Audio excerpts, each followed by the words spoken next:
네, 우리 계속해서 제자도에 관한 말씀을 예, 복음서에서 찾아서 말씀을 듣고 있습니다. 우리 제목 같이 한번 읽어보겠습니다. 주님의 발 곁에서. 어, 오늘 사건은 많이 알려진, 누구나 잘 알고 있는 그런 어, 스토리입니다. 그렇지만 이 말씀에 담긴 뜻이 워낙 소중하기 때문에 잘 찾아서 그 뜻을 한번 잘 배우면 좋겠습니다. 어, 예수님과 제자들이 지금 이제 예루살렘으로 올라가는 도중에 일어난 사건들이라고 했습니다. 한 마을에 들어가셨다고 그랬습니다. 근데 어떤 마을에 들어가셨는지 누가복음에는 써 있지 않은데 그 요한복음이나 다른 복음서를 참조하시면 이 마을의 이름이 베다니라는 걸 알 수 있습니다. 근데 베다니는 어디 있죠? 베다니는 사실 예루살렘 바로 옆에 있습니다. 예루살렘 동쪽 약 한 3km 떨어진 바로 옆 진짜 가깝죠.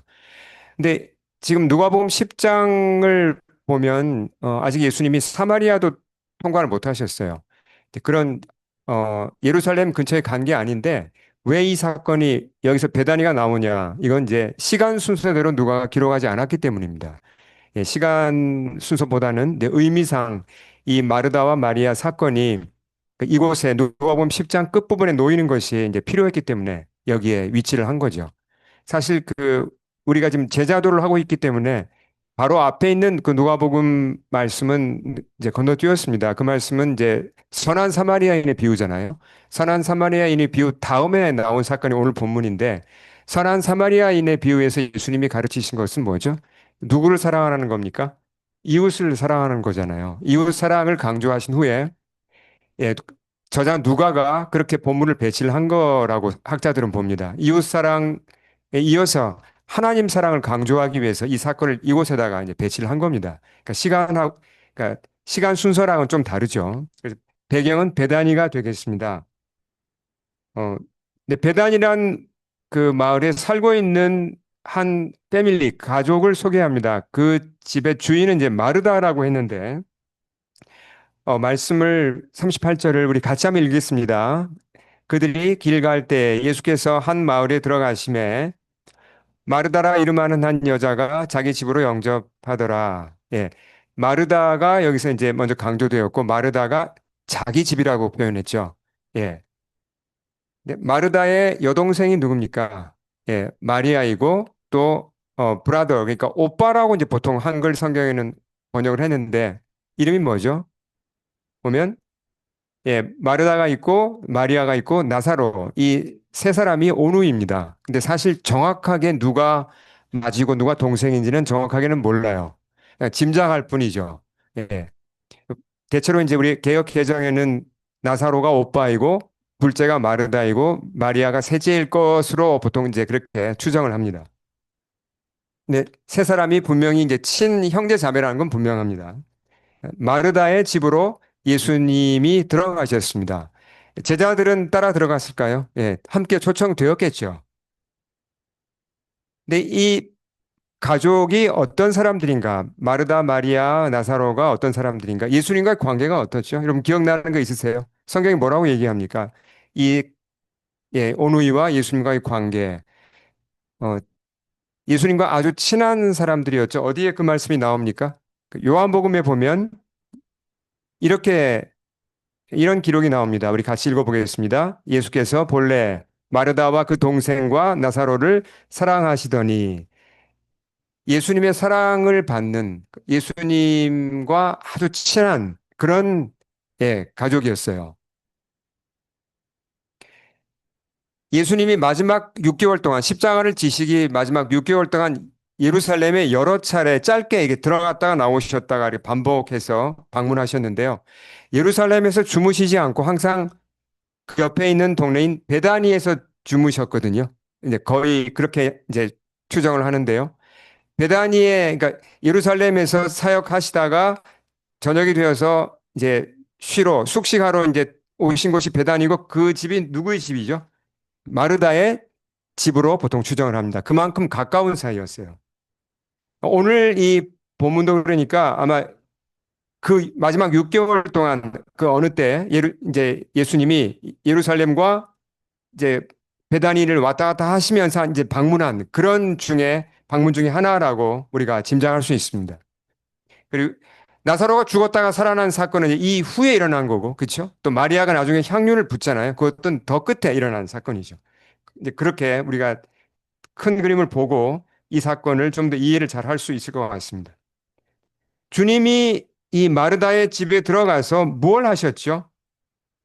어, 자, 이어지는 말씀을 보면 그 집에 들어가서 마르다의 집에 들어가서 뭘 하셨는지 39절에 나옵니다. 읽겠습니다. 그에게 마리아는 동생이 있어 주의 발치에 앉아 그의 말씀을 듣더니 그러니까 예수님은 그 집에 들어가서 뭘 하신 겁니까? 말씀을 가르치신 것입니다. 어, 한번 우리가 상상을 한번 해보겠습니다. 어떤 어떤 상상을 하냐면 그러니까 우리 집에 내 집에 정말 실제로 예수님이 오셨다고 한번 생각을 해보죠. 오셨다. 오셔서 말씀을 가르친다. 그러니까 예배를 인도하시고 성경 공부를 인도하시는 거예요. 그런 일이 실제로 일어났다고 하면 상상을 해볼까요? 여러분 마음이 어떻겠습니까? 예수님이 정말 우리 집에 오셨다. 그냥 주무시고 계실까요? 아니죠. 예. 얼마나 흥분되는 순간입니까? 얼마나 감격적인 순간입니까? 그럼 예수님이 오시면 여러분 뭘 하고 싶으세요? 주님이 말씀을 가르치신다면 우리 집에 오셔서 말씀을 가르치시고 예배를 인도하신다면 어떻게 하시겠어요? 마리아처럼 하시겠습니까? 그렇죠. 만사를 다 제쳐두고 주님 앞에 붙어 앉아서 무슨 말씀하시는지 하나도 놓치지 않고 예, 듣지 않겠습니까?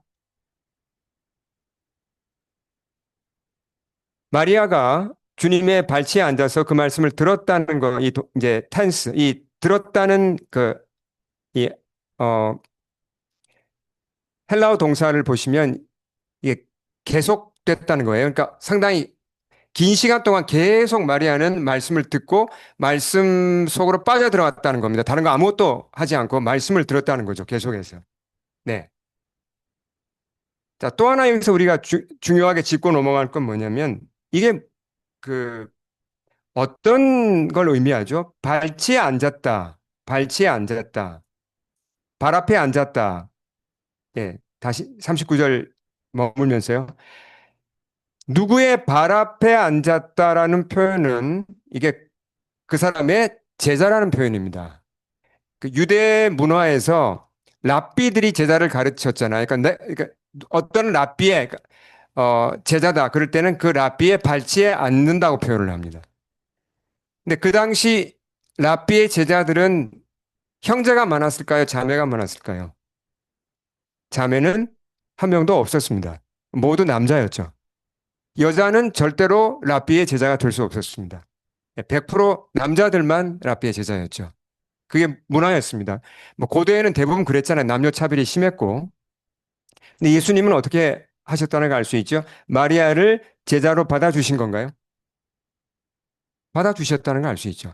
물론 예수님의 발치에는 마리아뿐만 아니라 다른 제자들도 앉아 있었겠죠. 그럼 마리아도 그 중에 같이 앉아 있었다는 얘기입니다. 그러니까 예수님께는 남녀 차별이 전혀 없죠. 그러니까 굉장히 분명하게 그 고대에도 그 문화를 넘어서서 예수님은 예, 동등하게 남녀를 대우하시고 제자로 키우신 것을 알 수 있습니다. 어, 자,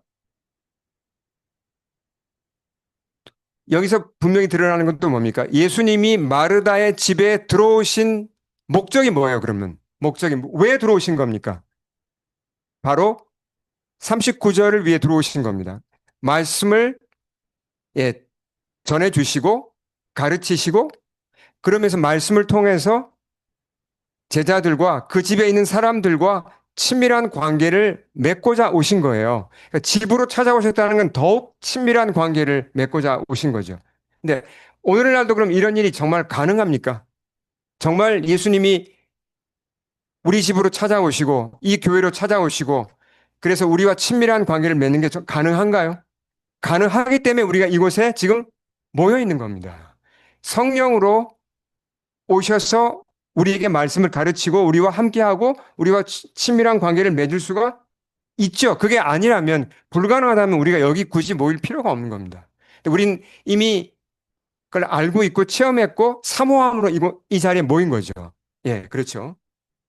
근데 주님의 발 앞에 앉은 마리아하고는 대조적으로 행동한 사람이 있었습니다. 바로 언니 마르다죠. 마리아와 마르다는 여기서 아주 대조적인 행동을 보이는데요. 40절 같이 읽어볼까요? 마르다는 준비하는 일이 많아 마음이 분주한지라. 뭘 준비한 것 같습니까?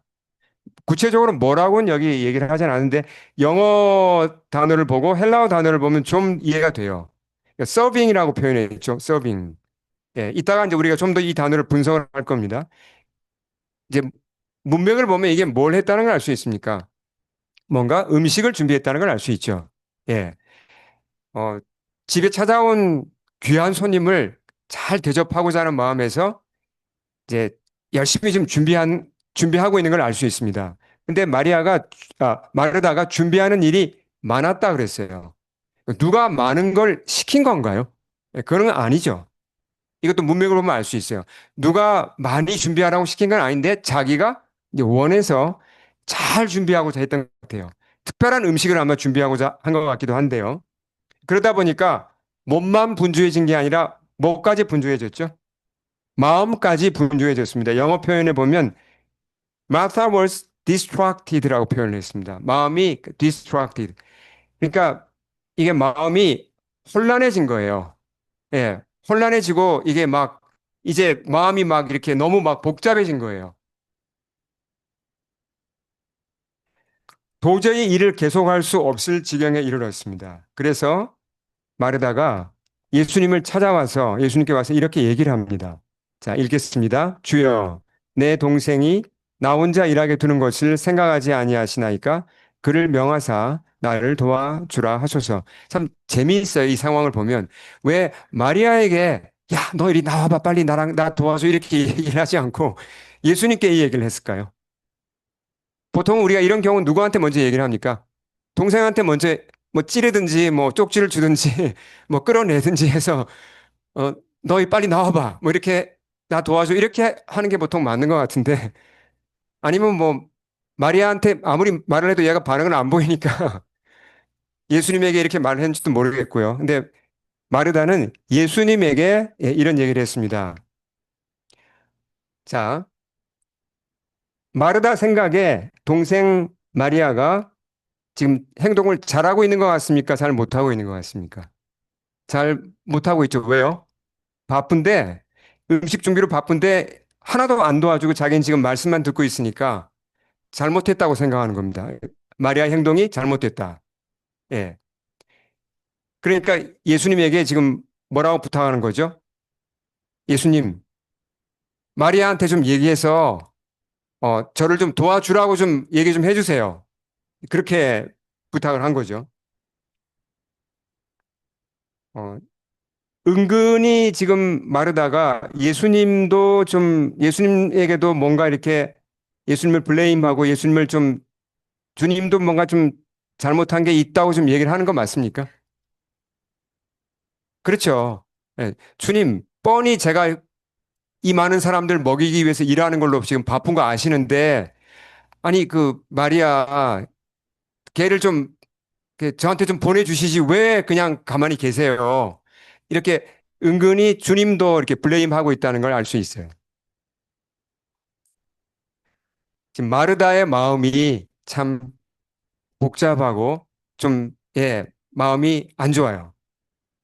근데 예수님이 어떻게 답을 하셨죠? 읽겠습니다. 41절과 42절.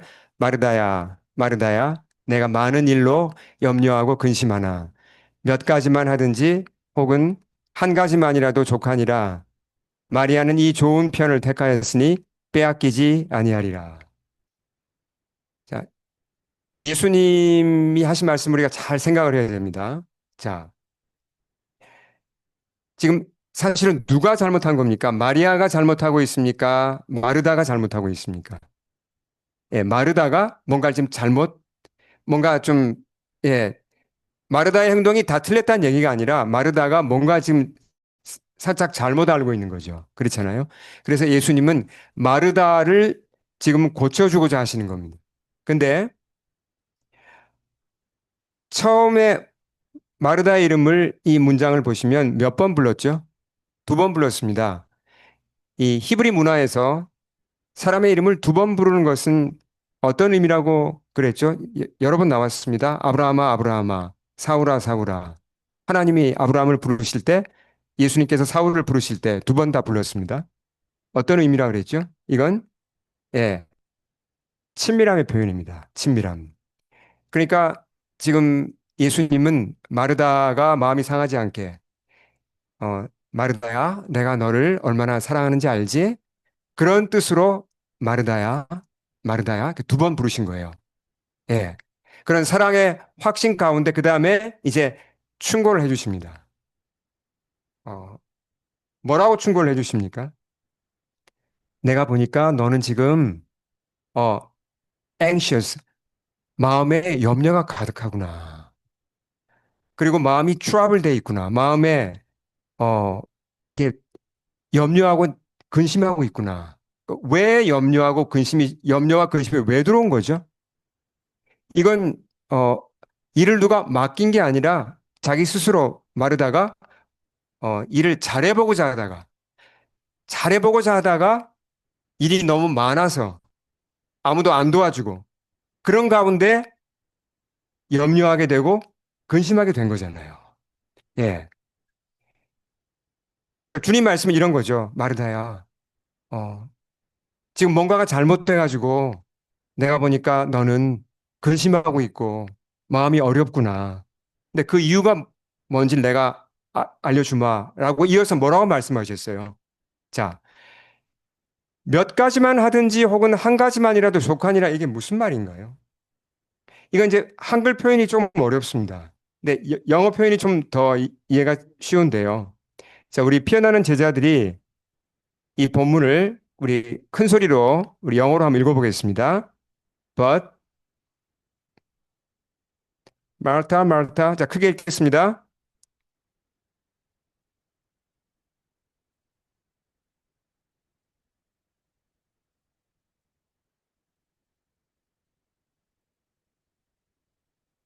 네. 자, but one thing is necessary라고 표현했습니다. 이 말은 어, 얘야, 지금 상황에서는 딱 한 가지만 하면 돼. 이렇게 말씀하신 거예요. 다른 거 다 안 해도 되고 딱 한 가지만 하면 돼, 마르다야. 그러면서 어, 이제 동생 마리아에 대해서 얘기를 합니다. 마리아는 이 좋은 편을 택하였으니 그게 뭐냐면 그 한 가지를 마리아는 택한 거야. 아무도 그걸 뺏지 못해. 마리아는 잘 선택했고 그 한 가지를 잘 선택했고 그 한 가지만 이 상황에서 필요한 거야라고 주님이 얘기해 주신 거예요. 그 한 가지가 뭐죠? 예, 이 상황 그 상황에서 꼭 필요한 한 가지는 바로 지금 마리아가 하고 있는 겁니다. 예. 말씀을 전하시는 예수님의 발 앞에 앉아서 그 말씀을 예, 온 마음을 다하여 듣는 거예요. 그게 그 상황에서 주님이 원하신 한 가지였습니다. 다른 건 안 해도 된다는 얘기죠. 물론 식사 준비도 필요하죠. 그 예수님과 제자들에게 음식이 필요하죠. 그렇지만 이런 상황이라면 정말 뭐 빵과 물만 먹어도 전혀 문제가 없다는 겁니다. 예, 그렇게 아주 간단하게 준비할 것 같으면 뭐 미리 준비를 하든지 아니면 다 주님의 설교가 끝난 후에 다 같이 준비해도 문제가 안 되는 거죠. 근데 이제 마르다는 자기 생각에 정말 잘해 보려고 잘 준비해서 잘 섬기고자 하다가 이제 마음이 어려워진 거예요.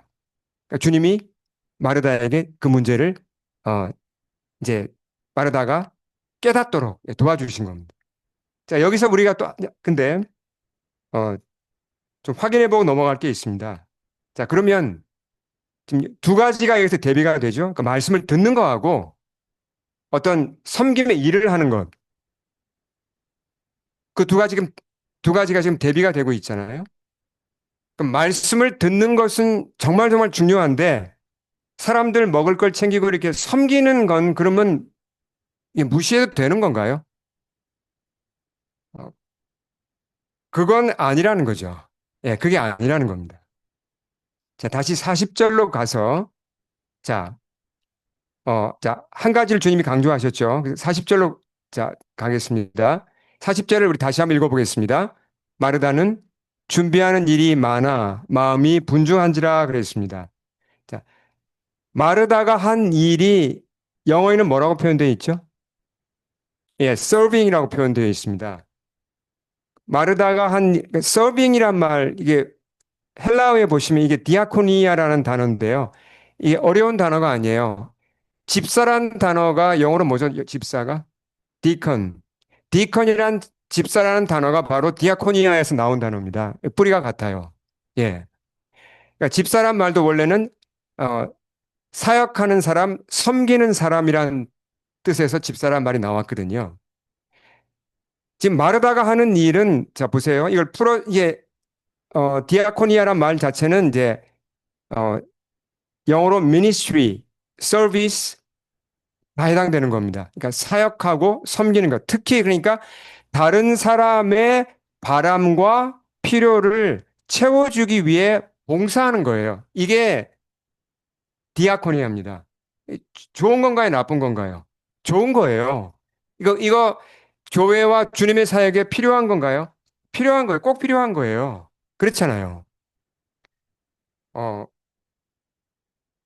그러니까 주님이 이런 그 디아코니아, 섬기는 일을 무시한 건 아니라는 겁니다. 우리가 한번 생각을 해보죠. 오늘 우리 이제 12월 2일 예배를 드리기 위해 이곳에 모였습니다. 아마 2시에 오셔서 이 자리에 앉아 예배를 드리신 분도 계시고 미리 오신 분도 계시고 뭐 찬양팀은 한참 전에 왔고 그다음에 이 예배를 준비하기 위해서 주중에도 벌써 뭐 준비하신 분들이 계실 겁니다. 일일이 제가 말씀드리지 않아도 우리 10개의 우리 사역팀들 보면 뭐 찬양팀, 예배팀, 친교팀, 통역팀부터 시작해서 그 모든 이제 우리 사역팀들이 예배와 관련하여서 예배를 섬기고자 이 여러 가지 일들을 하세요. 그렇게 준비가 되었기 때문에 우리가 2시에 모여서 예배를 드릴 수 있는 거잖아요. 이런 준비가 하나도 안 됐다면 예배를 드리기가 엄청 불편할 겁니다. 엄청 그리고 예배 퀄리티가 떨어질 겁니다.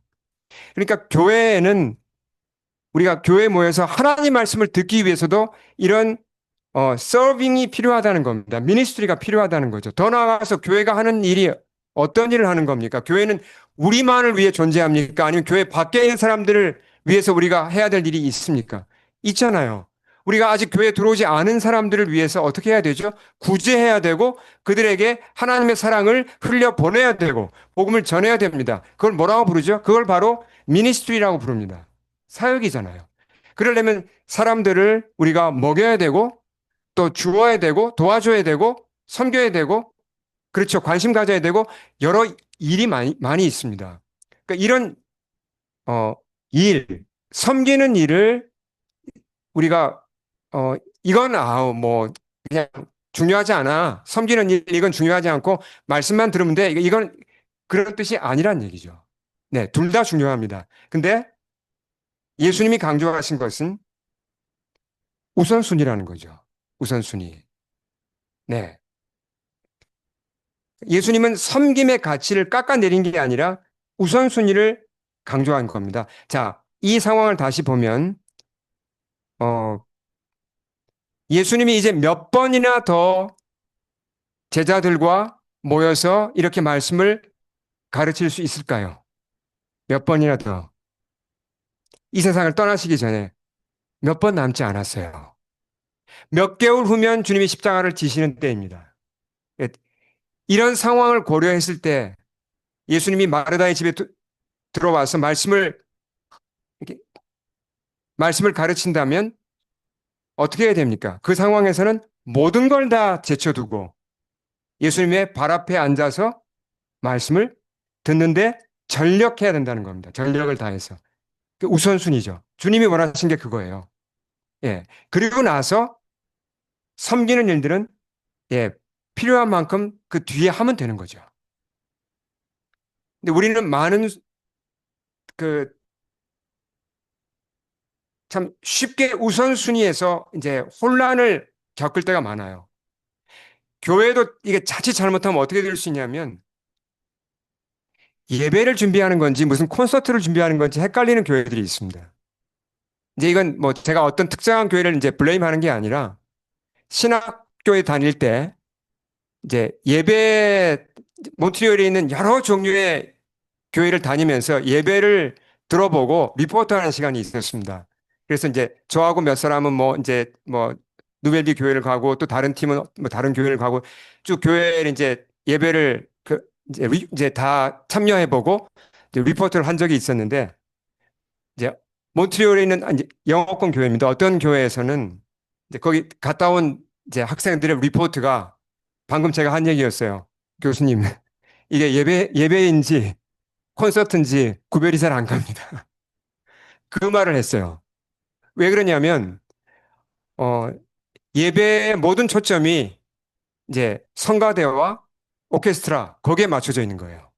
그리고 오케스트라, 그 자체는 다 좋죠. 오케스트라와 성가대가 그 자체가 나쁜 게 아니잖아요. 근데 그걸 잘 유지하려고 이제 사람을 뽑아오는데, 그러니까 오케스트라와 성가대 지휘자를 뽑아오는데 알고 보니까 그 사람이 무신론자예요, 무신론자. 아니, 어떻게 무신론자를 성가대 지휘를 시킬 수가 있습니까? 근데 그 음악적 실력은 너무 좋아요. 근데 그 무신론자를 성가대 지휘시킨다는 건 그 교회 가장 우선순위를 어디에 둔다는 거죠? 그건 예배 하나님 말씀이 아니잖아요. 그렇죠? 자칫 잘못하면 예, 교회들이 이렇게 우선순위를 놓치게 되면 이상한 쪽으로 그 예배가 갈 수도 있다는 겁니다. 우리가 조심해야 되는 거죠. 어, 자, 그래서 우리 제자교회 공동체가 가장 마음을 써야 되는 게 뭐냐면 서로 도와줘야 돼요. 우리가 주일에 모였을 때 우리의 우선순위가 정말 어디 있는가? 우리의 우선순위가 이 예배를 통해서 우리 모두가 여기 참여한 모든 분들이 예수님의 발 앞에 앉도록 거기에 우리의 초점이 맞춰져 있는가 하는 겁니다. 정말 내 마음으로 진심으로 그걸 원하고 우리의 프로그램이 그렇게 되어 있는가를 우리가 계속 마음을 써야 된다는 거예요.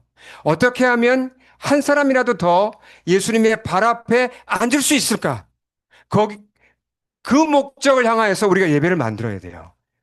예배를 준비해야 되고 필요한 게 있으면 고쳐야 되고 덧붙일 게 있으면 덧붙여야 되고 계속 그렇게 서로 기도하고 서로 의논하고 만들어 가야 우리 예배가 살아나고 한 사람 더, 또 한 사람 더 예수님의 발 앞에 앉아서 말씀을 들으면서 주님과 관계가 맺힐 수 있는 것입니다.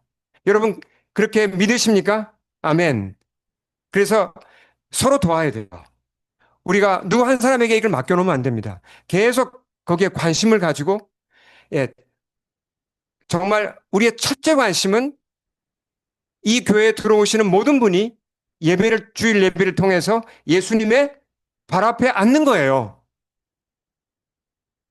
예, 그게 안 되면 그, 그 목표가 흔들린다면 우린 심각한 병을 안고 있는 겁니다.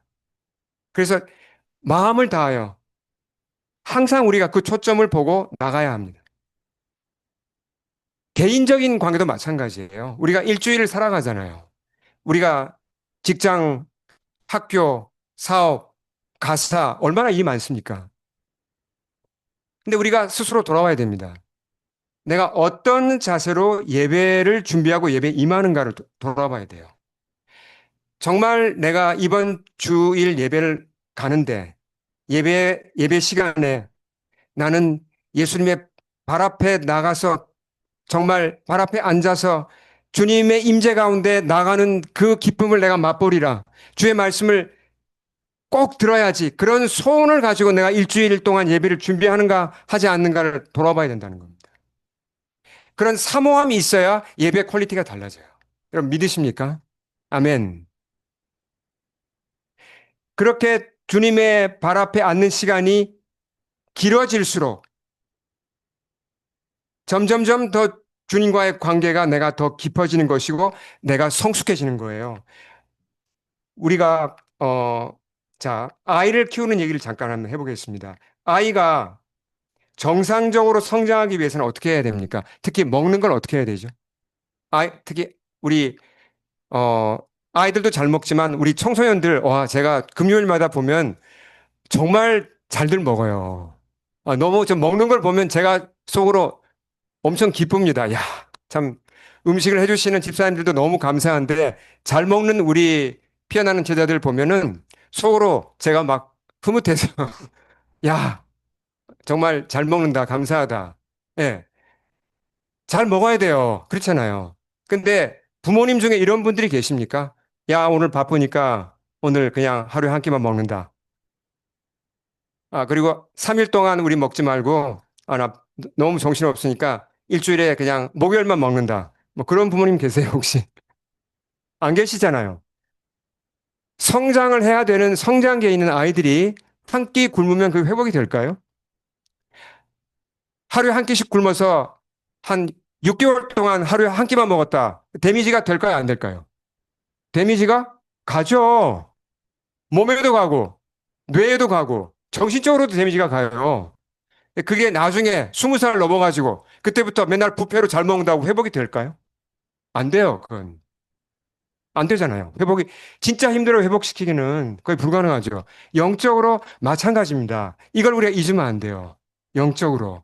무슨 얘기냐면, 왜 주님이 우리에게 안식일을 지키라고 하시고, 왜 우리에게 주일을 지키라고 하십니까? 주일이 몇 번마다 한 번씩 돌아오죠?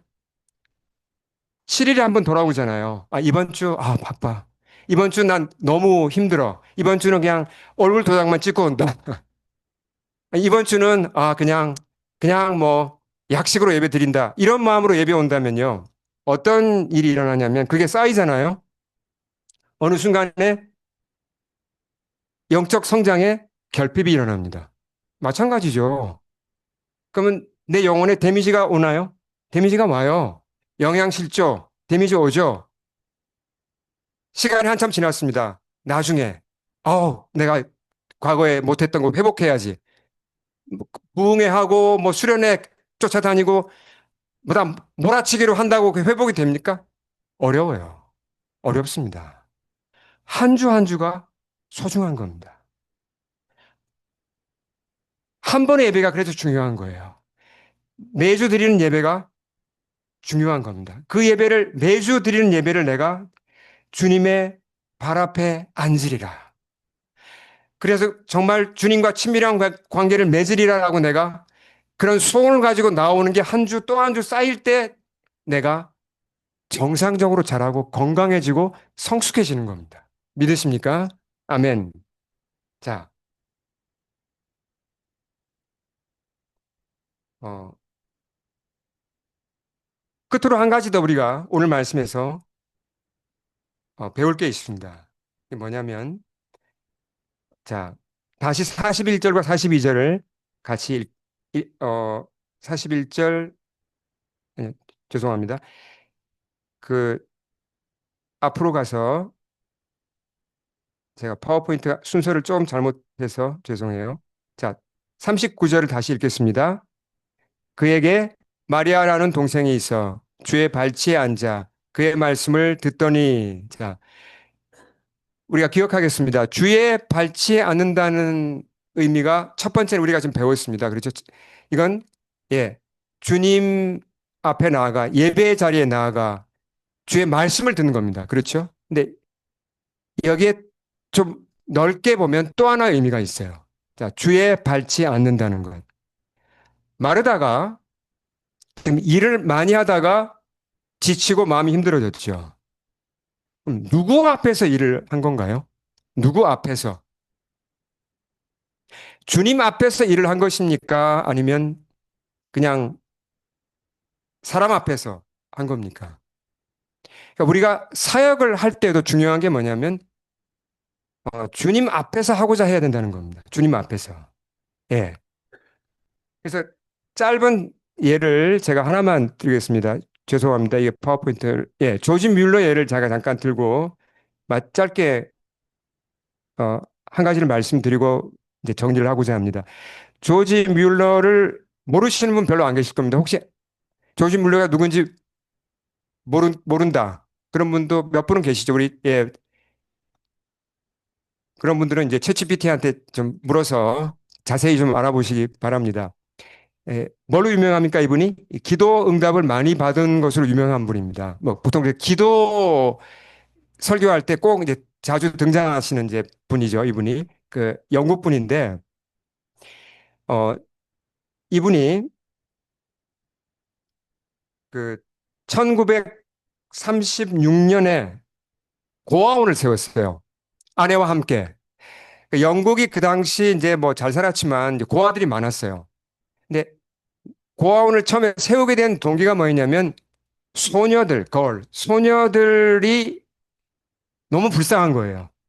부모 없이 그렇게 앳된 소녀들이 30명이 오갈 데가 없는 걸 보고 자기 집으로 거두었습니다. 그러니까 30명을 집에 데리고 산 거예요. 그 고아원을 집에서 시작한 거예요. 근데 이게 뜻은 좋지만 뮬러가 그렇게 부자가 아니었습니다. 가진 게 별로 없었어요. 근데 고아원을 운영한다는 게 불가능해 보였는데 어, 주님이 은혜를 주셔서 계속 이제 고아가 더 늘어났고 기도할 때마다 응답하셔서 다 채워짐으로 고아원을 이렇게 잘 운영을 했습니다. 그래서 60년이 넘게 고아원을 운영을 했는데 모두 만 24명의 고아를 돌보았다는 기록이 남아 있어요. 뮬러가 자기가 고아원을 운영한 기록을 아주 세세하게 남겼습니다. 근데 하나님이 다 그걸 다 응답하셨는데 그래서 그 만 명이 넘는 고아를 먹이신 그 놀라운 일을 했죠. 그러니까 뮬러는 어떤 일을 한 거죠? 뮬러가 한 게 바로 섬기는 일을 한 겁니다. 예. 디아코니아, 섬기는 일을 한 거죠. 그리고 더 나아가서 가난한 아이들을 위해서 117개나 되는 학교를 세웠어요. 크리스찬 학교를 세웠죠. 그래서 12만 명의 아이들을 교육했어요. 더 나아가서 이제 조지 뮬러의 영성이 탁월했기 때문에 영국과 뭐 또 인도와 다른 미국에까지 그 부흥이 일어나는데 큰 기여를 합니다. 근데 이 사람이 어떻게 해서 이런 위대한 일을 했을까? 근데 그 후에 사람들이 이제 이걸 분석을 한 겁니다. 그러니까 제가 그걸 읽어봤는데 두 가지 얘기를 해요. 뮬러가 어떻게 이런 일을 했는가? 첫째는 경건의 시간이었어요. 디보션, 큐티죠. 그러니까 뮬러라는 사람, 조지 뮬러는 아침마다 지금 기록이 남아 있어요. 아침마다 주님의 발 앞에 앉은 겁니다. 아침마다. 예. 아무리 바빠도. 그러면서 주님의 음성을 듣고 성경을 묵상하면서 정말 어, 너무나 큰 위로를 받는 거죠. 그 시간마다. 회복되고 용기를 얻고 비전을 본 거예요. 그 시간이 그 주님의 발 앞에 앉는 그 큐티 시간이 이 조지 뮬러의 그 위대한 일을 할 수 있는 비결이었다고 학자들은 얘기를 해요. 또 한 가지가 있습니다. 이 사람이 이런 일을 한 비결이 고아원을 한다는 얘기를 듣고 부자들이 거액을 도네이션을 했어요. 굉장히 어마어마한 그 뭐 수십만 파운드를 한 번에 한 사람도 있다고 합니다. 근데 뮬러가 그 사람들의 이름을 안 밝혔어요. 보통 그렇잖아요, 여러분. 고아원 하는데 누가 100만 불, 100만 달러 기부해 보세요. 어떻게 합니까, 보통? 그 이름 벽에 막 붙이잖아요. 써붙이고. 그 뭐 그게 나쁘다는 얘기가 아닌데 다 알리잖아요. 뭐 도네이션 하신 분들에서 다 알리고. 근데 뮬러는 그 일을 하나도 하지 않았습니다. 아무도 이름을 밝히지 않았어요. 왜 그러냐면 뮬러가 원한 게 뭐냐면 당신이 100만 달러를 100만 파운드를 도네이션을 했으면 하나님 앞에서 한 거지 하나님의 인정을 받으십시오라고 알리지 않았어요. 예. 그리고 뮬러는 자기에 대한 기록을 남기지 않았습니다. 고아원 운영에 대한 기록은 자세하게 남겼는데 자기 것은 사진 한 장 제대로 남기지 않았습니다. 뮬러가 애쓴 게 뭐냐면 하나님 앞에서. 하나님 앞에서 일을 하고자 그렇게 애쓴 거예요. 예. 그 결과 놀라운 열매들이 맺힌 거죠. 우리 함께 기도하겠습니다. 우리 눈을 감으시고 엎드린 가운데 제가 한 말씀을 더 읽겠습니다. 우리가 방금 들었던 말씀 39절입니다. 그에게 마리아라 하는 동생이 있어 주의 발치에 앉아 그의 말씀을 듣더니 주의 발치에 앉아 주님은 마르다의 집을 찾아와 주셨습니다. 집에 들어가셨다고 했습니다. 이 예수님은 오늘도 우리 각 사람의 집에 들어오기를 기뻐하십니다. 그리고 우리가 만사를 제쳐두고 주님의 발 앞에 앉아 예수님의 그 말씀을 듣기를 원하십니다. 주님과 깊은 관계를 맺기 원하십니다. 여기서 모든 것이 출발합니다. 모든 사역을 할 힘을 얻고 세상을 살아갈 용기를 얻고 꿈을 꿀 수 있고 어려움을 헤쳐나갈 수 있습니다. 우리가 살아가는 목적도 바로 이것입니다. 주님의 발 앞에 앉는 것입니다. 원하는 자는 누구나, 원하는 자는 누구나 주님이 우리를 받아주시고 그 발 앞에 자리를 내어주십니다. 우리 이 시간 입을 열어 고백하겠습니다. 예수님, 주님의 발 앞에 앉아 주의 말씀 듣기 원하며 주님과 더 친밀해지기 원합니다. 입을 열어 이 고백을 함께 드리겠습니다. 통성으로 기도합니다.